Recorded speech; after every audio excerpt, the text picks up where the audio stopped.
అఖండ 2 result తర్వాత అభిమానుల కోసం బిగ్ డెసిషన్ తీసుకున్నారు బాలయ్య. వీలైనంత తక్కువ టైంలో ఎక్కువ సినిమాలు చేసే టార్గెట్ పెట్టుకున్నారు. ప్రెజెంట్ అదే ప్లానింగ్ తో పట్టాలెక్కించిన సినిమాని సూపర్ ఫాస్ట్ గా పూర్తి చేస్తున్నారు కూడా. దీంతో 2026 సెకండ్ హాఫ్ లో ఖచ్చితంగా బాలయ్య సినిమా థియేటర్లోకి వస్తుందని ఎక్స్పెక్ట్ చేస్తున్న నందమూరి అభిమానులకు ఊహించని ట్విస్ట్ ఎదురైంది. ఎన్బీకే 111 వర్కింగ్ టైటిల్ తో తెరకెక్కుతున్న సినిమా షూటింగ్ స్పాట్ లో గాయపడ్డారు నందమూరి బాలకృష్ణ. ప్రజెంట్ కాకినాడ పోర్టులో ఈ సినిమాకు సంబంధించి బాలయ్య, మంచు మనోజ్ మధ్య హై వోల్టేజ్ యాక్షన్ సన్నివేశాలు షూట్ చేస్తూ ఉండగా ప్రమాదం జరిగినట్లుగా తెలుస్తోంది. బాలయ్య మోకాలికి బలమైన గాయం కావడంతో షూటింగ్ నిలిపివేశారు. అయితే నటసింహం తిరిగి కోలుకునేందుకు సర్జరీ చేయాల్సిందన్న టీం నందమూరి అభిమానులు టెన్షన్ పడొద్దని ట్వీట్ చేశారు డైరెక్టర్ గోపీచంద్ మలినేని. బాబాయ్ నందమూరి బాలకృష్ణ త్వరగా కోలుకోవాలని ట్వీట్ చేశారు ఎన్టీఆర్, కళ్యాణ్ రామ్.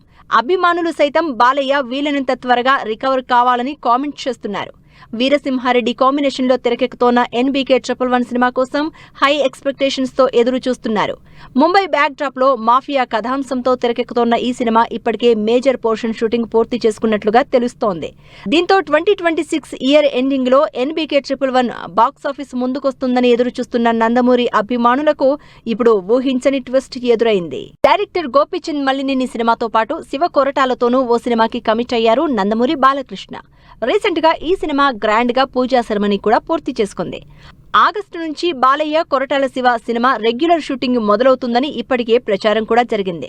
యాక్షన్ సన్నివేశాలతోనే స్టార్ట్ చేయాలని మేకర్స్ ఇప్పటికే ప్రీ ప్రొడక్షన్ పనులు కూడా కంప్లీట్ చేసినట్లు తెలుస్తోంది.